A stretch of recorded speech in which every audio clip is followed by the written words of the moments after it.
할렐루야. 우리 주님을 사랑하시면 아멘 하시겠습니다. 주님을 뜨겁게 사랑하시면 뜨겁게 아멘 하시겠습니다.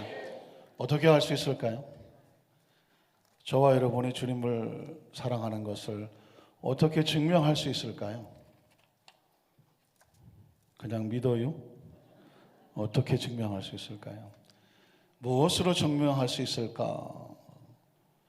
여러분, 혹시 부모님들은 아이를 키우는 때에 그 아이가 가장 힘들어했을 그때의 상황을 생각하면 세월이 지나도 여전히 그때 그 순간이 아프지 않습니까? 눈물 나지 않으십니까? 저는 요즘 새벽 예배 드릴 때마다 갑자기 저희 아이가 아이를 놓고 기도하면 벌써 한 4, 5개월이 지났는데 그 사고 당시를 생각만 하면 온몸에 전율이 생기는 거예요. 이제 좀 정신이 차려졌을까요? 차가 부딪혀서 공중에 떠서 뒤집히고 손오바퀴를 돌고 처박혔는데 안전벨트도 안 맨 상태니 온몸이 어떻게 됐겠습니까? 머리가 세 군데나 깨졌으니 아이가 그렇게 그 부딪히고 깨지는 그 고통을 생각하면 기가 막히지 않습니까? 종안자실에서 호치키스를 그냥 45개를 받고 앉아있고 17일 동안을 있는 모습을 그때는 정신도 없고 경황도 없고 오로지 그냥 기도하는 것밖에 없었는데 이제 세월이 4, 5개월 지나고 나서 그때를 생각하면 온몸이 전율이 나요. 막 눈물이 나고 얼마나 아팠을까, 얼마나 놀랐을까, 얼마나 무서웠을까, 별의별 생각이 다 들죠. 눈물이 나요. 마치 내가 겪는 것 같아요. 세월이 지났는데 또 그래요. 강대상에 올라가기 전에 제 책상에서 기도하는데 또 눈물이 나요. 왜 그럴까요? 가족이고 아들이고 아들인데 뭐 아들이 뭐 왜 어쩌다고 그래요? 사랑하니까요. 사랑하니까요. 사랑이란 뭐냐면 상대의 아픔이 고스란히 나한테 실려오는 거죠.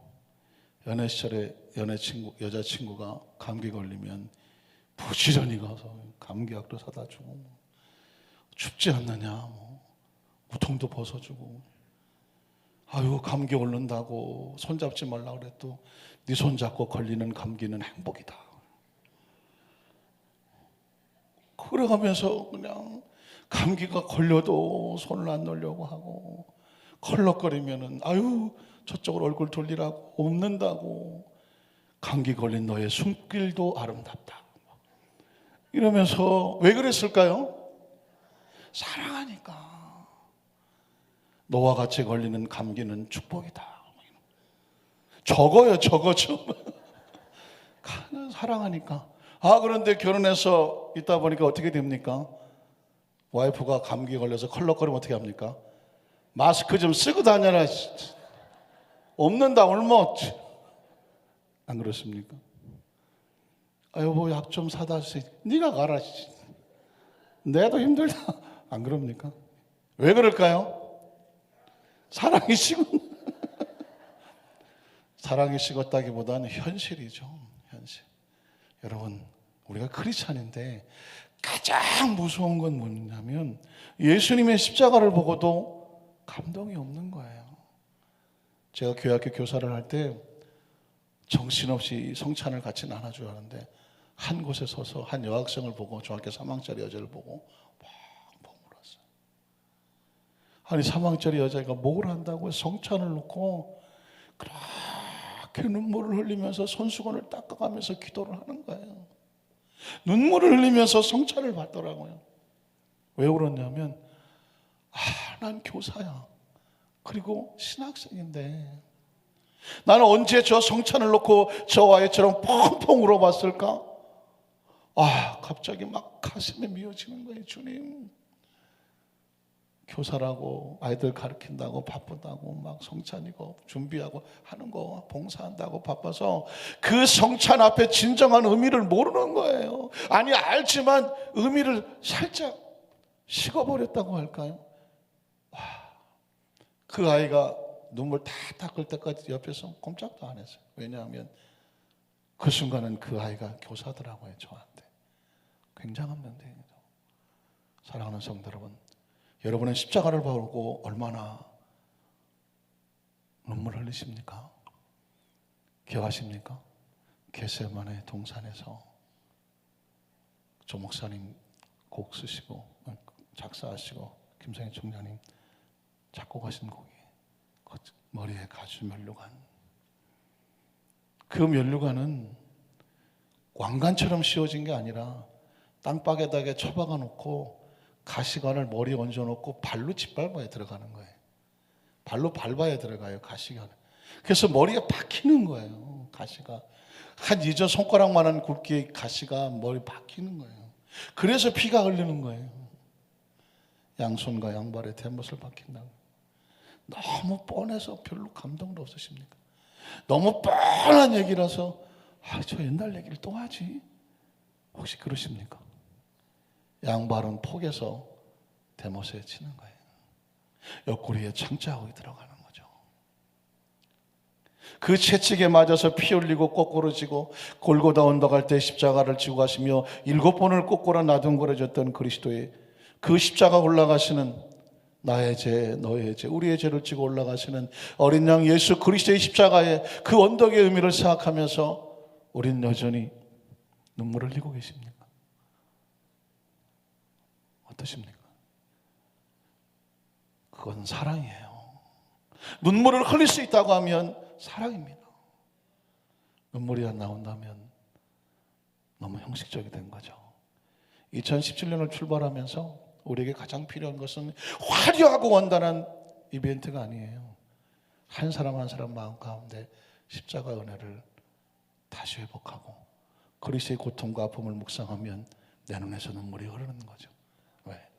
사랑하기 때문에. 사랑에 식지 않았기 때문에요. 그 사랑에 감사하기 때문이죠. 믿으십니까? 여러분, 다른 사람 뭐 부러울 거 별로 없지만 그 십자가 은혜를 생각하면서 눈물을 흘리는 사람이 있다고 하면 나이에 상관없이 부러워하세요. 그리고 그 사람과 같이 눈물을 흘리고 내 눈물이 안 나거든 그 사람 옆에라도 있어 주세요. 그게 크리스찬의 가장 기본적이며 가장 원초적인 신앙의 모습입니다.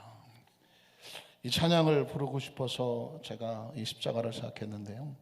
찬송가 341장 보면 십자가를 내가지고 주를 따라갑니다. 이제부터는 예수로만 나의 법에 삼게. 아니, 그 십자가를 왜 내가 진다고 그럴까? 왜 그럴까요? 사랑하기 때문에. 여러분, 그런 고백하고 오셨나요? 아이가 아파서 너무 힘들 때 차라리 내가 아팠으면 좋겠다. 뭐 때문에 그럴까요? 사랑이죠. 전 사랑하는 여의도 만상교회 성도들이 다른 거 다 화려하지 않아도 그리스도의 십자가에 대한 사랑으로 뭉클거리는 은혜가 있다고 하면 여러분 하루 이 인생 살면서 전혀 서운할 일 없어요. 섭섭할 일 없고요. 시험에 들 일 없고요. 낙심할 일 없어요. 근심할 일 없어요. 왜? 사랑이 내 안에 차고 넘치면 그런 것들이 내 안에 들어올 일이 없어요. 왜 시험에 들까요? 왜 원망이 나고 불평이 나올까요? 내 속이 허전하기 때문에 그래요. 오늘 십자가의 사랑이 채워지면 그 은혜로 모든 것을 넉넉히 견하게 될 줄로 믿습니다. 우리 찬양을 그런 의미로 함께 생각하면서 같이 고백하고 기도하도록 하겠습니다. 우리 천천히 생각하겠습니다.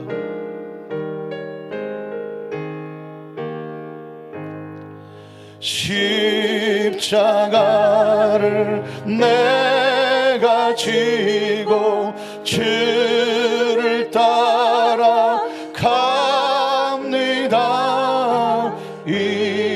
이제부터 예수로만 나의 법에 삼겠네.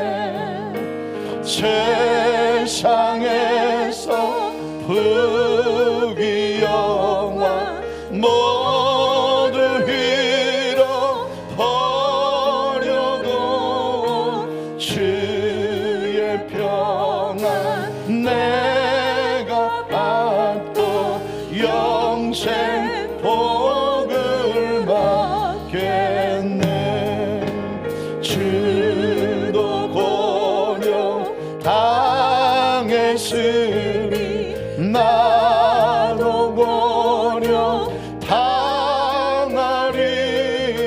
세상 사람 감사하나 예수 진실합니다. 예수 나를 사랑하사 빛난 얼굴 보이면 원수들이 미워해도 염려할 것 없겠네.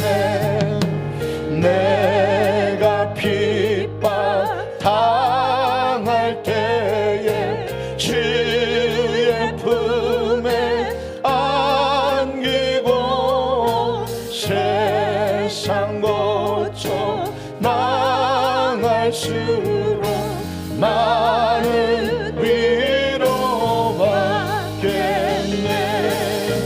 주가 주신 기쁨 내에 기뻐할 것 무엇냐.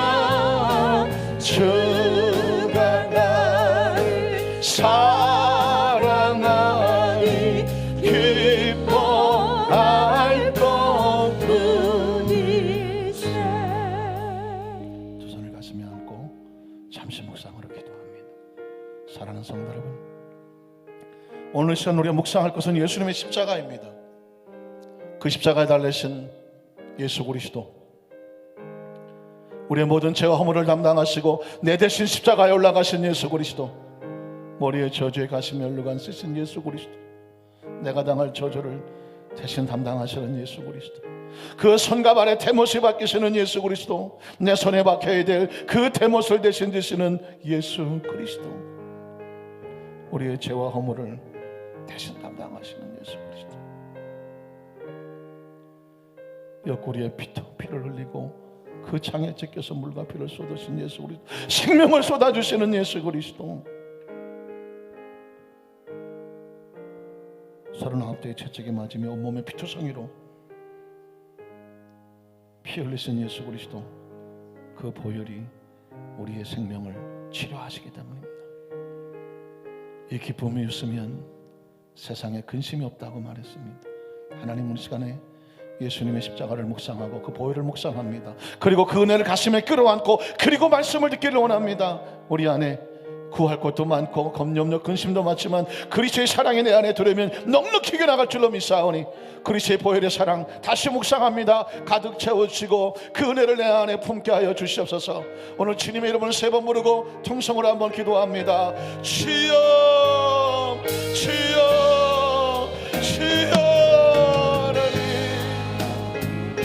그 십자가 짊어지신 예수 그리스도, 하나님 그 십자가 짊어가시며 내가 다 이루었다, 선한 목자는 양들을 위해서 생명을 쏟아주거니와 내가 너희를 위해서 죽었노라, 너희의 허물을 위해서 이 피를 흘렸노라, 너희의 당할 징계를 내가 대신 받고 그래서 너희가 평화하게 하며 내가 채찍에 맞음으로 너희가 나음을 있게 하였으니 머리도 발끝까지 이 나의 피로 예수의 피로 정결함을 입을지어다. 누구든지 나를 따라오려거든 자기를 부인하고 그 십자가를 짊어지고 나를 따라오라고 했으니 그 십자가의 은혜에 감사하고 그 십자가의 은총에 감사하고 그 십자가의 보혈에 감격하며 그 십자가가 내 안에 가득 채워지면 그 주님의 사랑이 차고 넘치면 왜 사람을 보고 원망합니까? 왜 사람을 보고 절망합니까? 왜 사람을 미워합니까? 왜 세상이 나를 안 알아준다고 스스로 자해합니까? 하나님의 사랑이 차고 넘쳐서 우리 안에 그 십자가의 보혈로 이 세상 어느 것보다 소중하고 귀한 존재 만들어주시고 이 이제 주님을 위해서 당하는 모든 고난, 시련, 주님을 위해서 당하는 모든 땀과 수고, 받은 은혜가 감사하여 피곤한 줄을 모르고 주신 은혜가 기뻐서 그저 기쁨과 감사의 찬양이요. 세상에 고초가 많아도 주님의 더 큰 위로가 있음을 믿는, 이 세상의 기쁨은 잠시 있다 사라지는 것이니 주님이 주신 기쁨은 영원할 것이니, 주님 나를 사랑하신다는 단 하나로 인하여 세상에 절망하지 아니하고 사람에게 시험 들지 아니하고 환경에 주저하지 아니하고 잠시 있을 연락과 실학에 마음 빼앗기지 아니하고 주님만이 나의 기쁨이 됐습니다. 그 주님의 기쁨으로 살아가는, 세상 어느 누구도 흔들어 놓을 수 없는 우리 여기도 수많은 선교의 성도들, 이 밤에 나온 성도들 되도록 그 사랑으로 차고 넘치도록 주께서 채우시옵소서. 하나님 영으로 채우시옵소서. 내가 핍박당할 때, 내가 핍박당할 때에 주의 품에 안기고 세상 고통 당할수록 많은 위로 받겠네. 주가 주신 기쁨 외에 기뻐할 것 무엇냐. 주가 나를 사랑하니 기뻐할 것 뿐일세. 하나님, 세상에 혹시 실망하고 낙심하고 아파하고 서러워하고 외로워하고 두려워하고 원망하고 불평하고 그 속이 허전하여 견딜 수 없는 심령이 혹시 우리 가운데 있다면, 또 우리 마음속에 있다면, 오늘 주님이 우리를 기뻐하시고 우리를 사랑하시니 그 십자가의 사랑이 차고 넘치면 세상 것이 들어올 공간이 없습니다. 우리 한산교회 성도들은 오직 주님 나를 사랑하니 그 기쁨 외에 무엇이 기쁘겠으며, 기쁨이 내 안에 차고 넘치니 염려 근심이 없도다.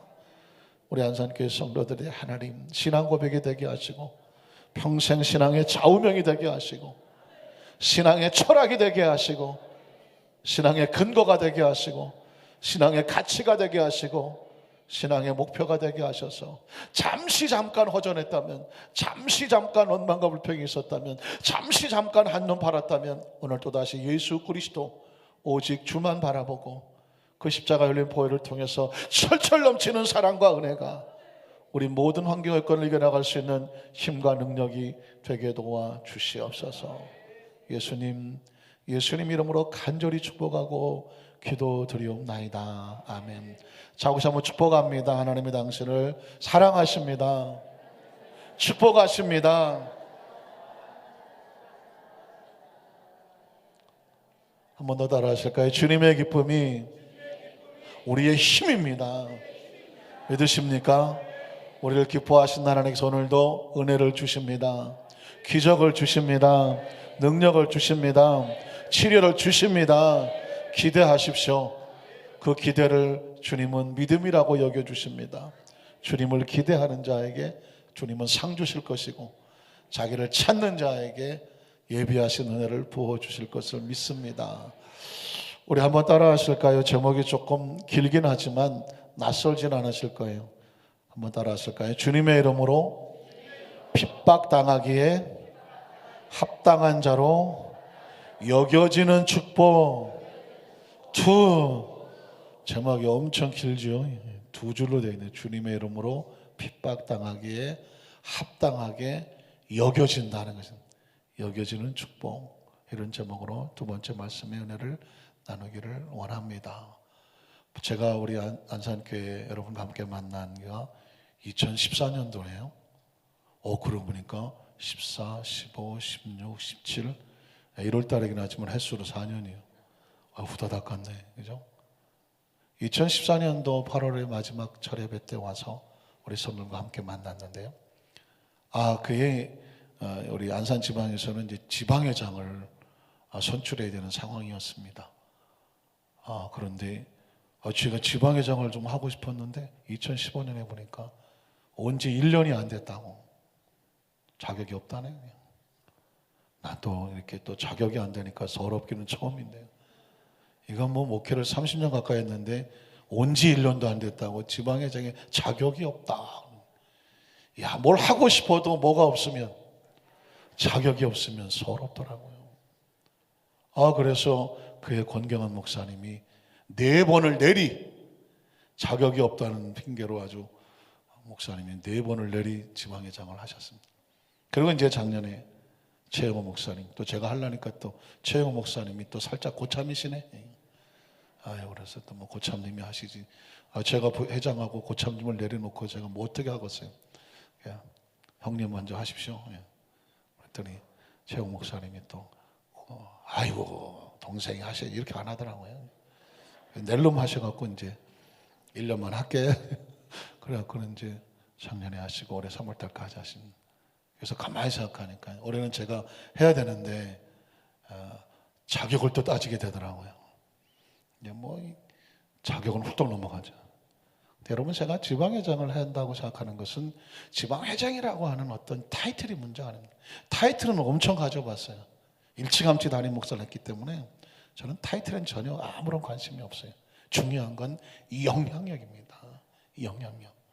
그 지방에 많은 목사님 오셔서 뭐 친교도 하시고 교제도 하시는데, 저는 주의 종이 70명, 80명이 모여서 합심으로 기도하면 하늘도 안 뚫리겠느냐. 저의 주장은 그렇습니다. 교회 7, 80개가 모여서, 목사님, 사모님들이 모여서 처절하게 기도하는 그 기도가 하늘을 안 뚫겠느냐, 하나님의 마음을 안 움직이겠느냐. 저는 그래서 기도 운동하고 성령 운동하려고 전 지방회장을 하고 싶은 거예요. 나도 살다 보니 성도들한테 지방회장 하고 싶다는 얘기를 나하고 앉았네. 왜 그러냐면 처음에 왔을 때 자격이 안 된다고 하도 서러움을 당해요.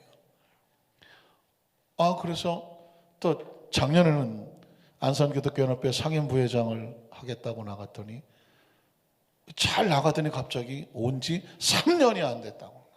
또 36개월이 안 됐다고, 또 혹시 자격이 이상이 있는 것이 아니라고 법조문을 들고 돌아다니더라고요.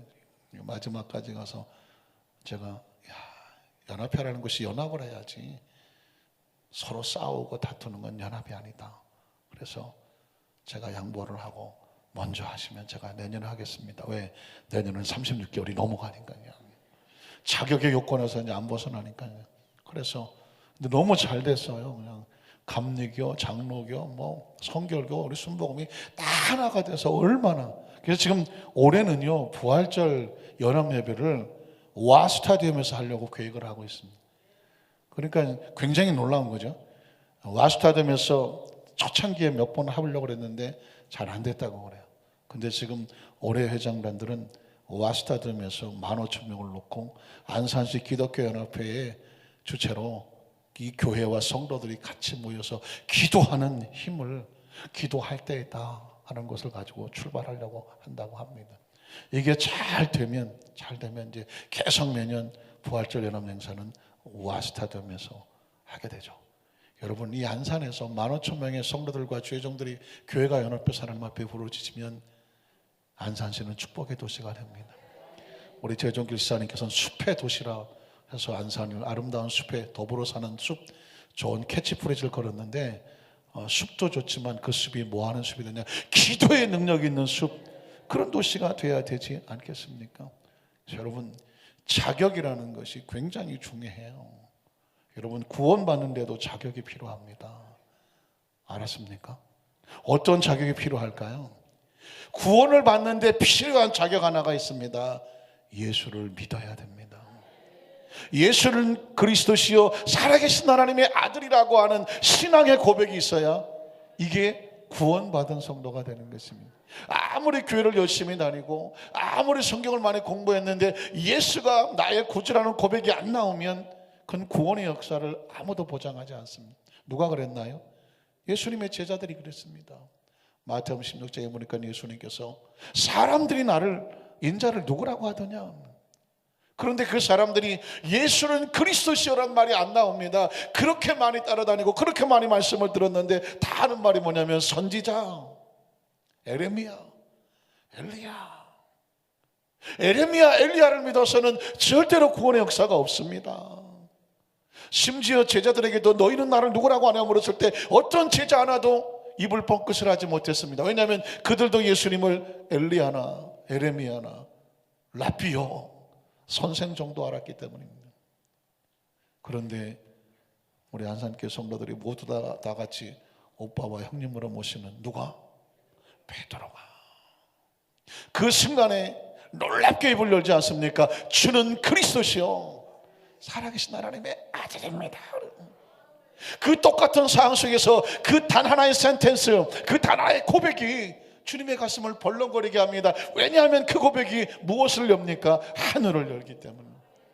그 고백이 신분을 바꿔놓지 않습니까? 그 고백이 하나님의 자녀가 되게 하지 않습니까? 영접하는 자, 그 이름을 믿는 자들은 하나님의 자녀가 된다는 거죠.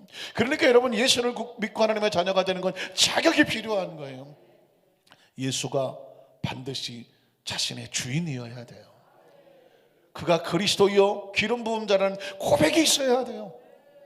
그래야 하늘이 열려지는 것입니다. 구원은 믿음으로 받지만 상급은 뭘로 받을까요? 축복은 무엇으로 받을까요? 축복은 행함. 그러니까 우리 교회의 희한한 역사는 뭐냐면 어려운 질문은 여기서 대답을 다 해요. 축복과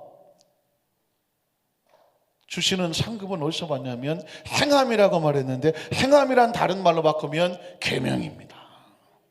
여러분, 우리 2016년 마지막 금요철 예배 때 신명기 5장 말씀을 가지고 말씀을 드렸는데 기억하십니까? 우리가 너무나 잘 알고 있는 십계명을 가지고 말씀을 나눴는데, 그 십계명 속에 문득 제가 묵상한 것은 뭐냐면, 십계명을 모르는 사람이 누가 어디 있습니까? 초등학교들도 다 아는데.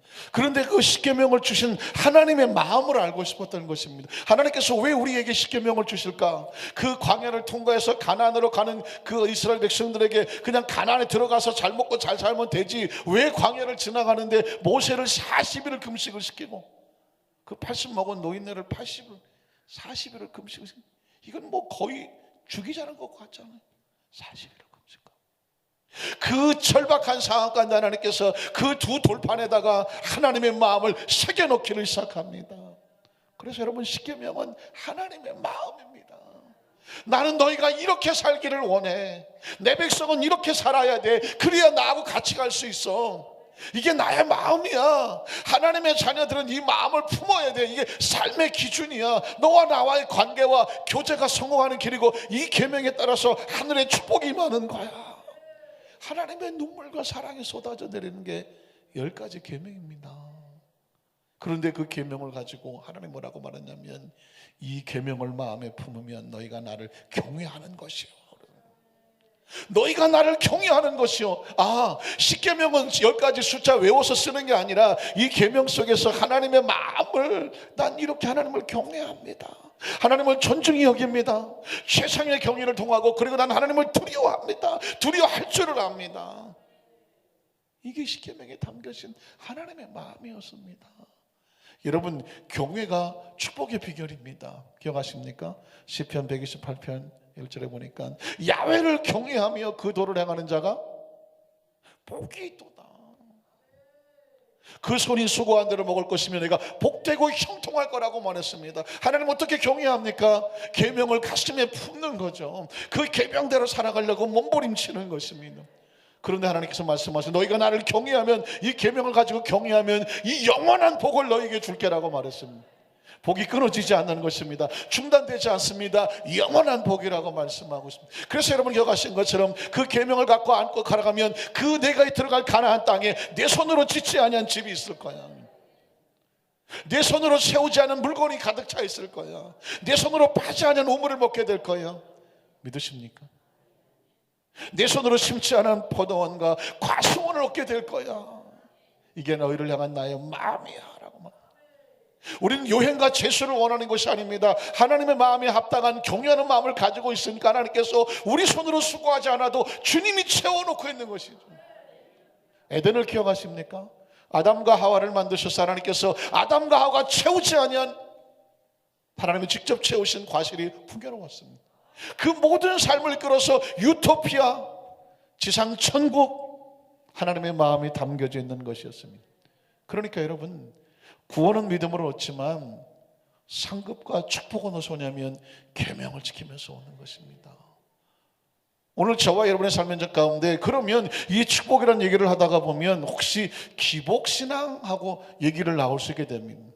왜 사람들이 기복신앙이라는 얘기를 할까? 우리 순복기 성도들도 알아야 될 이유가 없는데, 기복이란 뭐냐면 오롯이 복만 구하는 것입니다. 요한복음 6장에 베세다 광야에 오병이의 기적의 역사가 있었지 않았습니까? 그러나 여러분, 우리는 참 감사한 것은 뭐냐면 오병이의 역사만 가지고 얘기하지 않습니다. 그 역사 속에 담겨진 주님의 마음을 훑어보면 더 놀라운 사실이 있지 않았습니까? 많은 사람들이 오병이의 기적을 체험하고 다음날 또 예수님을 찾아왔습니다. 배를 타고 건너가셨던 예수님은 배를 타고 쫓아왔습니다. 그리고 쫓아와서 뭐랍니까? 주님, 우리가 얼마나 주님을 찾았는데요, 언제 여기 오셨어요? 아이고, 만나니까요 얼마나 좋은지 모른다. 그냥 오두방정을 떨었습니다. 그 주님께서 아이고 그래 같이 좋아하는 게 아니었습니다. 주님의 음성은 매우 싸늘했습니다. 기억하십니까? 너희가 나를 찾아온 것은, 저 바다 그 배를 타고 찾아온 이유는 표적을 보고 나를 믿기 때문에 찾아온 것이 아니라 배가 불로 터졌기 때문에 나를 찾아왔다. 떡을 먹고 배불러서 찾아왔지, 오늘 또 떡 먹으려고 왔고 생선 먹으려고 왔지. 이 떡과 포도떡과 생선을 주는 이 예수가 누구인지는 관심이 없지. 예수님께서 말씀하신 그겁니다. 예수를 믿고 하나님 앞에 나왔는데 수많은 기적의 역사가 나타나, 그 수많은 기적과 역사는 누구나 체험할 수 있어요. 왜? 오병이어의 기적의 그 보리떡과 물고기는 다 먹었으니까, 다 먹고도 차고 넘쳤으니까 기적은 하나님 안에 오면 누구나 체험할 수 있어요. 그러나 중요한 것은 기적은 기적으로 끝나는 거죠. 정말 중요한 건 기적을 체험하면서 내 심령 속에서 예수가 누구인지를 정확하게 인식하게 되는 거죠. 아하, 이런 하나님의 역사를 일으키신 하나님은, 하나님의 아들은 바로 메시아고 그리스도시구나, 하나님은 살아계시는구나, 이런 신앙의 고백이 나오도록 기적이 있는 거예요. 체험이 있는 거란 말입니다. 믿으십니까? 그러니까 우리의 신앙은 뭐냐면, 그렇다고 해서 오병이의 기적을 아무나 안 먹이나 다 먹였잖아요. 그러니까 뭐냐, 하나님은 우리의 생활도 보이는 축복도 채워주시고, 그 보이는 축복을 통해 행하시는 보이지 않는 하나님을 믿는 믿음을 갖기를 원하시는 것입니다. 이 세상 중요합니다. 여러분, 세상에서 잘 사셔야 돼요. 보이는 세상에서 잘 사셔야 돼요.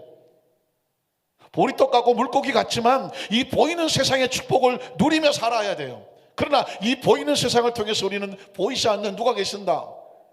창조주가 계시고 천국이 있으며, 이 세상의 옷을 벗었을 때 우리는 하나님 나라에 임할 것을 믿습니다.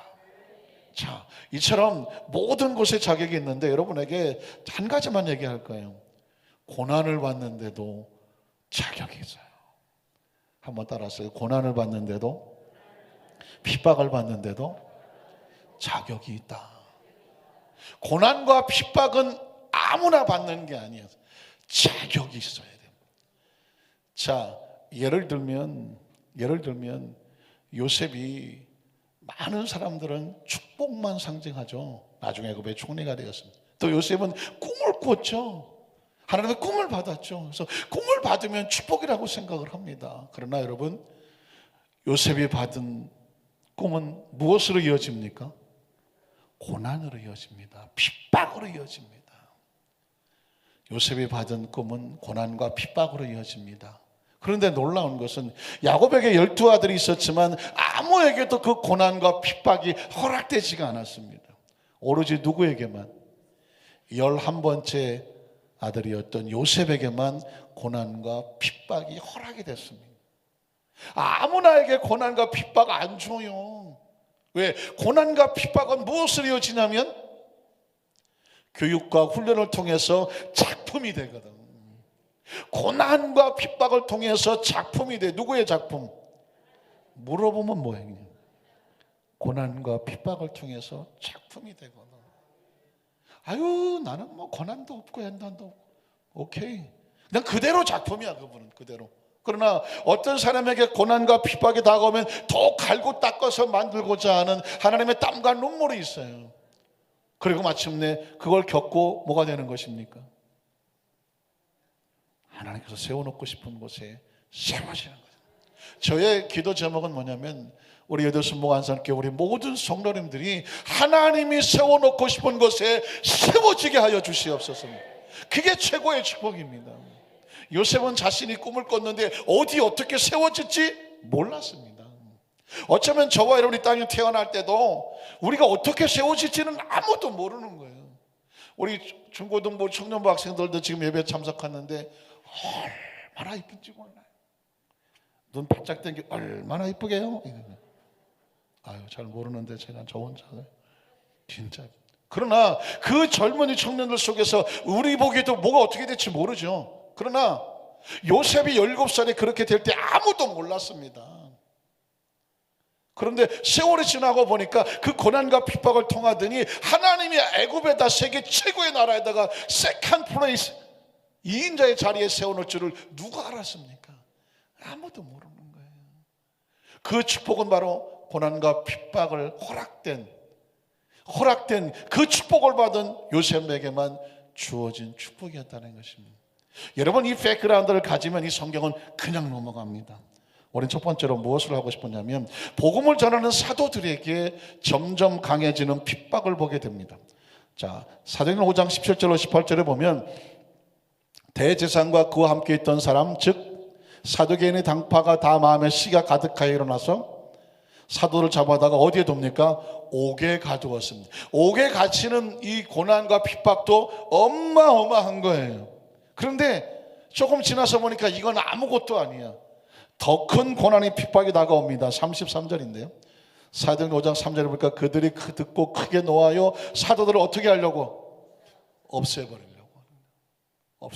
아까 그냥 감옥에 가두기만 하려고 그랬어요. 근데 33절에 이제는 아예 죽여버리겠다고 말하는 것입니다. 그러니까 그 고난과 핍박이 더 심하게 다가왔습니다. 뒤집어 말하면 옥에 갇히는 고난보다 순교의 축복이 어때요? 더 큰 축복이 다가오는 것입니다. 여기서 우리는 영적인 어떤 영안이 달라져야 되는데 감옥에 갇히고 고난과 핍박 어떻게 눈에 보이는 것입니다. 그런데 뒤집어 말하면 아무나 감옥에 갇히는 것이 아니에요. 사도들에게만 갇혔습니다. 그리고 그들에게 또 하나의 위기가 다가왔는데 그들이 뭐 하게 됩니까? 죽이려고 달라들었습니다. 그것은 하나님 나라의 식으로 말하면 순교를 당하는 것입니다. 복음을 전하다가 감옥에 갇히고 이에 목숨을 잃어버린 것입니다. 기억하십니까? 성경 속에서 가장 최고의 땅의 축복은 하늘나라에 가서 순교의 피를 흘린 자가 받는다. 사실은 세계 역사는, 기독교 역사는 피의 역사입니다.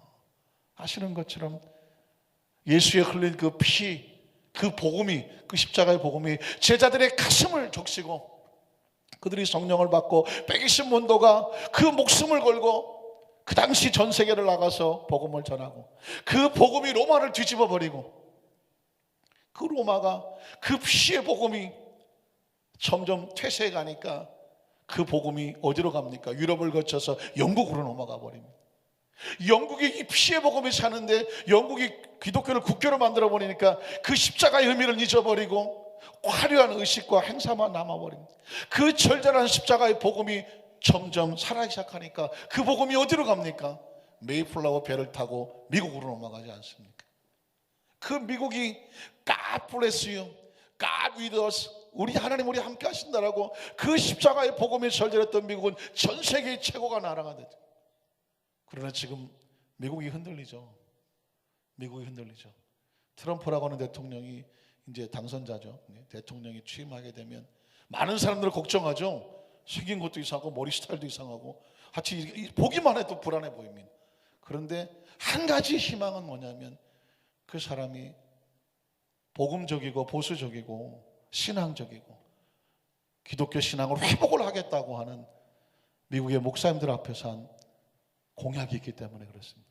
동성애를 최대한 억제하고 이슬람이 들어오는 것을 막고 그리고 신앙을 회복시키고 학교에서 십계명을 세우고 하는 기독교적인 것을 하려고 하고 있어요. 그래서 어떤 사람은 그 트럼프를 하나님께서 숨겨놓으신 이방의 고레스와 같이 하나님께서 쓰시고자 세운 사람이다라고 보기도 합니다. 정치적으로 생각하면 힐러리냐 트럼프냐 어느 쪽을 서로 주장하다 보니까 정치적으로 하면 싸우게 되고, 우린 정치로 얘기하는 것이 아니라 신앙적인 관점에 하나님께서 어떻게 쓰실 것인가 생각하게 되죠. 그래서 여러분, 이 미국이 지금 흔들리고 있는데 어떻게든지 십자가의 복음으로 붙잡으려고 미국 교회들은 몸부림치고 있습니다. 그런데 그 복음은 지금 이미 오래전부터 대한민국에 와 있죠. 1960년, 70년에 성령운동을 통해서 교회가 성장해 왔는데, 이 시대 속에서 이 교회가 다시 한번 십자가의 원색적인 복음으로, 기도의 운동으로, 성령의 운동으로 다시 이 모든 과정이 나가지 아니하면, 제가 수없이 얘기하지 않습니까? 동남아시아, 말레이시아, 태국, 대만, 인도네시아 기가 막힙니다. 저 한국의 불을 우리한테 달라고 합니다. 저 남미에 가면은 저 대한민국에 타오르는 성령의 역사를 우리 남미로 보내달라고 합니다. 그러니까 마치 거룩한 천국에 그 침노하는 자의 심정으로 저 대한민국이 흔들리면 그 기도줄, 그 성령을 동남아시아에 달라고. 필리핀, 말레이시아, 인도네시아. 저 인도네시아가 제가 인도네시아 한 여러 번 갔나요? 가서 영어로 설교를 하게 됩니다. 인도네시아 가면 영어 부흥회 설교를 하게 되는데, 그 인도네시아 사람들은 은혜를 얼마나 사모하는지 몰라요.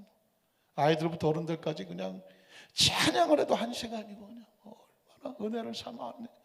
대한민국에서 와서 목사님들이 설교한다 그러면 구름대 같이 와서 뭐예요? 은혜 받고 성령 받으려고, 그 불 받으려고 하는 것입니다.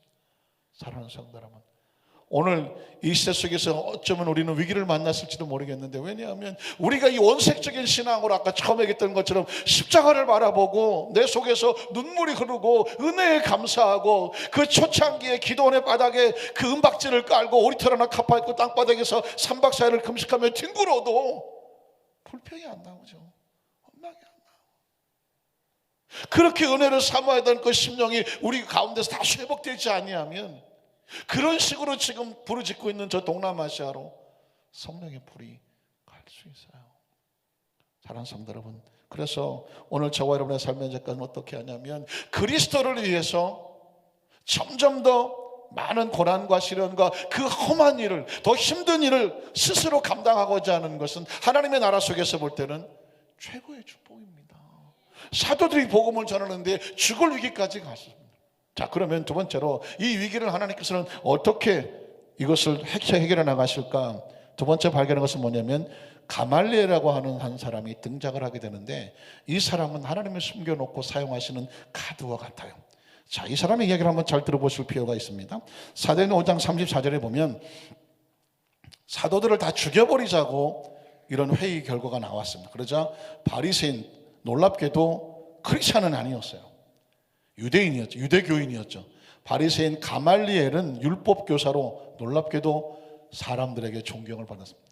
바리새인은 존경받지 못합니다. 왜냐하면 저만 잘났다고 하고 자기만 어렵다고 하고, 저 이방 사람 백성들은 다 계명도 안 지키고 저 무식한 것들 맨날 그렇게 핍박하고 병제하는 사람이 바리새인들이었습니다.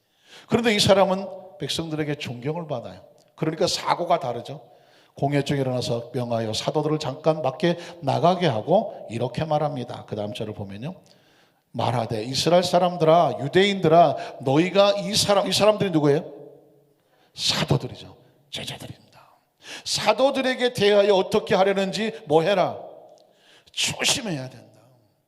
너희가 지금 함부로 너희의 힘을 믿고 감옥에 집어넣고 죽여버리자라고 말하지만, 너희 이스라엘 백성들아, 지금 이 사람들에게 하려고 하는 것을 조심해야 한다. 이유가 36절에 보면, 이전에 드다라고 하는 사람이 일어나서 스스로 자기를 높이고 선전하며 사람이 약 400명이나 따르더니 그가 죽임을 당함에 따르던 모든 사람이 흩어져 없어졌다.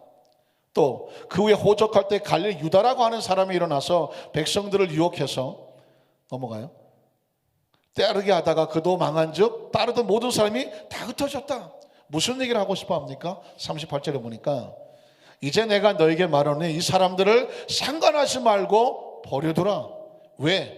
이 사상과 이 소형이 사람으로부터 났으면, 하나님으로부터 온 것이 아니고 사람으로부터 온 것이면 스스로 무너질 것이요. 그 다음 절을 볼까요? 만일 하나님께로부터 났으면 이 사도들이 예수의 복음을 전하면서 옥에 갇히는 것도 두려워하지 아니하고 죽인다고 말하는데 눈 하나 깜빡하지 아니하고 당당하게 복음을 전하는 것이 만약 하나님으로부터 왔다면 너희가 그들을 무너뜨릴 수 있다 없다? 그가 아무리 지금 감옥에 갇히고 그들이 지금 나약하게 연약해 보일지는 모르지만, 그가 만약에 하나님으로부터 와서 이 일을 한다고 한다면 너희가 아무리 숫자가 많고 아무리 세상에 권력 있어 보여도 그 사도들을 무너뜨릴 수가 없다. 왜 그럴까요? 그 다음 절을 보면 도리어 하나님을 대적하는 자가 될까 하노라. 지금 너희가 지금 하는 일이 사람을 죽이고 사람을 핍박하는 것이 아니라 누구를 핍박하는 것이다? 하나님을 핍박하고 하나님을 대적하는 거라는 거예요. 굉장히 놀라운 논리를 가지고 가말리엘이 외쳤습니다. 자, 그랬더니 마지막 세 번째로 핍박당하는 자에게 짐을 기뻐하는 사도들인데, 그 사람들이 이제 이 사람들을 딱 듣고 나니까 잘못했다가는 하나님을 대적하게 생겼습니다. 그래서 어떻게 해요? 놓아주려고 하죠. 자, 40절로 41절을 보면요, 그들이 그 말을 옳게 여겼죠. 가말리엘 말을 들으니까 이거 함부로 행할 일이 아니거든. 여러분, 그렇습니다. 세상은 어떤 최고의 지도자가 결정하면 그 법에 따라 움직일지 모르겠어요. 그러나 하나님의 공동체는 누구의 판단이 옳아야 됩니까? 누구 보시기에 옳아야 될까요? 하나님 보시기에 옳아야 돼요. 아무리 봐도 우리가 볼 때 저 사람이 뭘 할 건지 모르지만 우리 공동체 안에 질서와 그 모든 걸 이끌어 가시는 분은 하나님이에요. 그러니까 함부로 공동체 안에서 우리는 함부로 우리가 판단하고 정죄하고 결론 내릴 일이 아니에요. 하나님이 허락하지 않는 거면 스스로 무너질 것이고, 하나님이 하신다고 하면 인간이 대적할 일이 아니라는 것입니다. 자, 그랬더니 40절로 해보니까 그들이 옳게 여겼습니다. 그래서 사도들을 불러들여 채찍질하며 예수의 이름으로 말하는 것을 금하고 놓아주었습니다. 자, 그랬더니 사도들은 그 이름이 누구예요? 예수 그리스도를 위해서 무엇을 받는 일을? 능력을 받는 일에 뭐 하지 않아요? 합당한 자로 여기심을 기뻐한다. 여기서 설교 제목에 나오는 것입니다. 내가 예수 이름을 전하는데 누가 나를 핍박해. 야, 감사하다. 왜? 하나님이 나에게 이 핍박을 받기에 합당한 자로 여겨주셨구나. 여러분, 핍박은 아무나 받는 게 아니라고 말해요. 고난은 아무나 받는 게 아니에요. 합당히 여기심을 받아야 고난도 받고 핍박도 받는 거예요. 그런데 이 사실을 모르면 크리스찬들이 고난이 다가오고 핍박이 다가오면 무너져.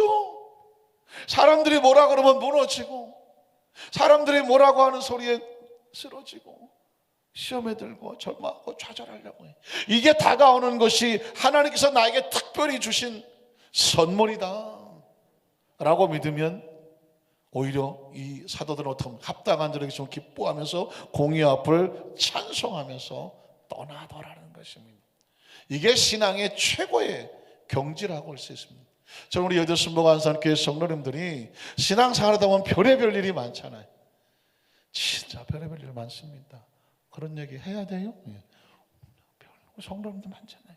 그런데 한 가지 원칙을 알면 돼요. 우리가 신앙생활 하는 데 있어서 내게 다가온 핍박과 고난, 물론 내가 하나님 바깥에 나가서 당한, 차선을 벗어나 당한 핍박과 고난은 그것도 축복이에요. 왜? 돌아오라고 하는 사인이죠. 그럼 내가 믿음을 지키고 신앙을 지키려고 나가 복음을 전하고 헌신을 하고 봉사를 하고 하나님 나라에서 열심히 하는데, 그게 또 핍박과 아픔으로 다가올 때 기뻐하고 즐거워하십시오. 왜? 여기심을 받아서. 여기심 한번 따라 하실까요? 여기심. 무슨 여기심? 합당한 자로 여겨주시오. 무엇을 받기에? 핍박을 받기에 합당한 자로 여겨주셨기 때문에 그 경지에 올라가는 것입니다. 그 은혜를 감사하면 뭐가 되냐면 감사하다. 강대상을 치고도 아파도 기뻐하는 건 뭐냐면 아픈 건 손이지만 이 강조의 마음을 여러분에 전해줄 수 있으면 감사하는 것이에요. 우리 교회 안산교회 성도들은요, 핍박과 고난 속에서도 옛날의 성도를 기뻐하고 즐거워했습니다. 왜? 복음을 해서 당하는 거니까. 누가 하신다?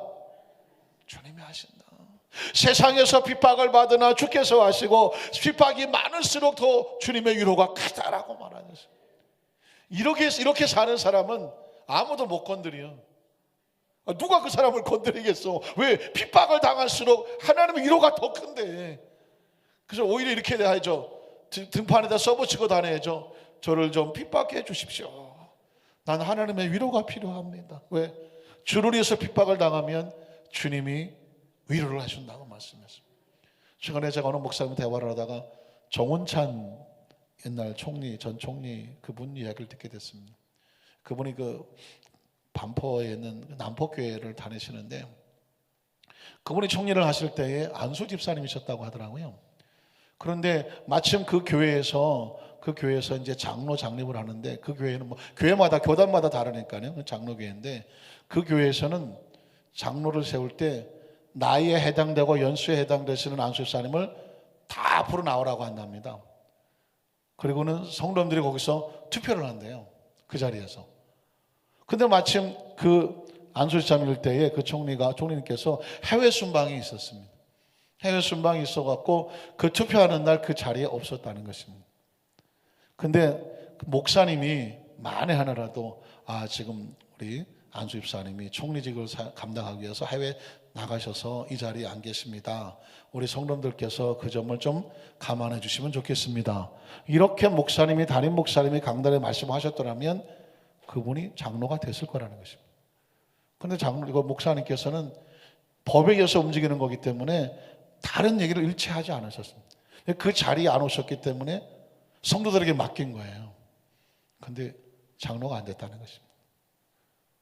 왜 안 됐는지 잘 모르겠어요. 그러면 어떻게 생각했습니까? 그 정운찬 그 안수 집사님께서 누가 서운해야 돼요? 담임 목사가 제일 서운해야 돼요. 아니 목사님이 그 나라의 국무총리인데 어쩔 수 없이 해외 순방을 나가는데 그걸 멘트 하나 안 해주나? 이렇게 생각할 수 있겠죠. 내가 장로가 안 된 건 담임 목사님 멘트를 한마디 안 해준 거야. 이렇게 서운할 수도 있어요. 그리고 아니 우리 교회 성도가 이거밖에 안 되나? 이런 수준밖에 안 되나? 뻔히 내가 국무총리인 줄 아는데 내가 지금 국가 임무를 위해서 나가서 해외 순방 중인데 그럼 이 자리에 없다고 나를 안 찍어주나?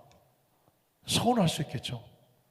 다들 그분이 돌아왔을 때 투표에 떨어져서 과연 이분이 어떻게 반응을 보이실까 나든 사람 많이 궁금했습니다. 그런데 자신의 안수 집사가 장로 장립에 떨어졌다고 하니까 전혀 개의치 않아.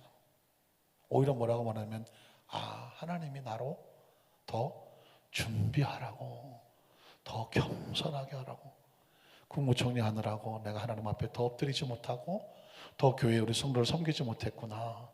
하나님 내게 주신 좋은 사인이라고 생각합니다 하고 전혀 개의치를 않았답니다. 그래서 오히려 그분을 이렇게 지켜보던 다른 분들도 미안하지 않겠습니까? 다들 그랬는데 그분의 모습을 보면서 다들 오히려 진짜 신앙은 저런 거다. 남들이 볼 때 다 힘들어 보일 것 같은 상황인데 그 상황 속에서 하나님의 은혜로 오히려 나는 더 감사합니다. 더 준비하실 시간을 주셔서 감사합니다. 이런 사람 건드려요, 못 건드려요? 못 건드려요. 뭘로 실망을 시켜? 그거 어떻게 실망을 시켜요? 실망을 못 시키죠. 그래서 그 목사님이 그분을 늘 가까이 계신 분이 계시는데 깜짝 놀랐다고. 신앙을 그 신앙의 모습으로 증명을 해 주시더라.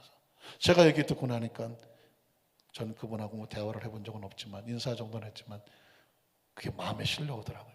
말씀을 정리하기를 원합니다. 사랑하는 성도 여러분, 어떤 분이 꿈에 천국을 가게 됐는데 천사들이 뭔가 열심히 포장을 하고 있더랍니다. 그래서 보니까 무슨 선물 같긴 한데 해서 물었답니다. 그게 뭡니까? 그랬더니 전사가 그 선물, 이거는 열심히 땀 흘려 헌신하는 성도들에게 주는 축복입니다. 축복의 선물입니다.